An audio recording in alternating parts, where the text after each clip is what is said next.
안녕하세요. 이학규 목사입니다. 금송아지를 만든 이스라엘 때문에 하나님은 진노하십니다. 출애굽기 32장 7절에서 14절입니다. 하나님은 이스라엘이 금으로 송아지를 만들어 그 앞에서 제사를 드리고 기뻐한 일을 이렇게 말씀하십니다.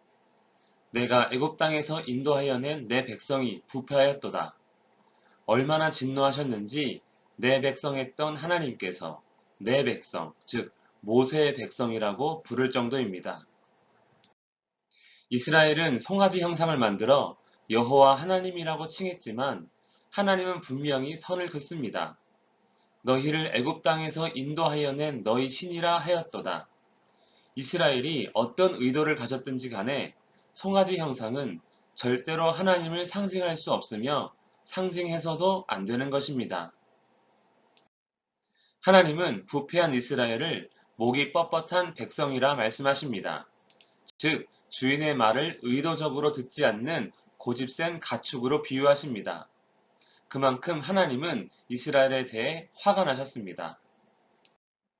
그러면서 하나님은 모세에게 내가 하는 대로 두라 말씀하십니다. 모세로 하여금 앞으로 행할 일에 대해 말리지 말라고 먼저 말씀하신 것입니다. 그런데 이것이 이렇게 들립니다. 네가 나를 말려야 한다. 마치 사람이 나 말리지 마 하면 말려야 하는 것처럼 말입니다. 나를 말리지 말라 하신 하나님은 이스라엘을 진멸하고 모세를 통해 큰 나라를 세우겠다 하십니다. 모세는 하나님을 말려야 할까요? 말리지 말아야 할까요? 모세가 그의 하나님 여호와께 구하여 이르되 모세는 하나님을 말립니다. 여호와여 어찌하여 그 큰 권능과 강한 손으로 애굽 땅에서 인도하여 내신 주의 백성에게 진노하시나이까.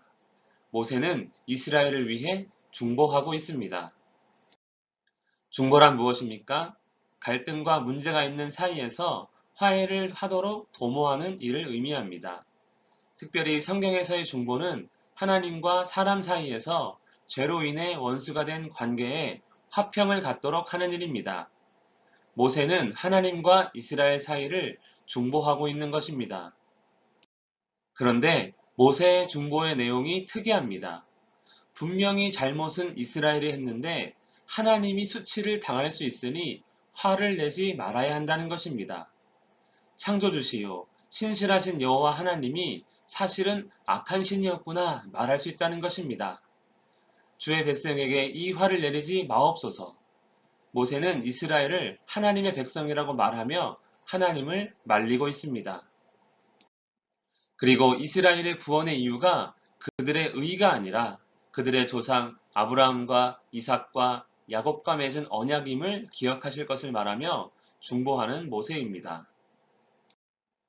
모세의 중보는 그 어느 것 하나 부인할 수 없는 것들이었습니다. 하나님은 모세의 중보를 인정하시듯 이스라엘을 향한 화를 거두십니다. 하나님은 송아지 형상을 만들어 예배한 이스라엘을 진멸하고 모세를 통해 큰 나라를 세우겠다 하셨지만 모세는 전혀 반응하지 않고 이스라엘을 위해 하나님께 중보했습니다. 중보의 내용은 너무나 확실하여 하나님은 진노를 돌이킬 수밖에 없었습니다. 이것은 모세가 하나님에 대해 잘 알았고 뿐만 아니라 이스라엘을 정말로 사랑했음을 엿볼 수 있게 합니다.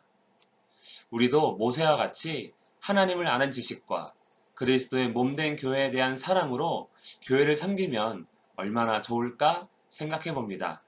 기도하겠습니다. 살아계신 하나님 아버지, 하나님을 온전히 알기를 원합니다. 그리스도의 몸된 교회를 온전히 사랑하기를 원합니다. 주님을 아는 지식과 교회에 대한 사랑으로 주의 백성들을 섬길 수 있는 우리가 되게 하옵소서. 예수님의 이름으로 기도합니다. 아멘.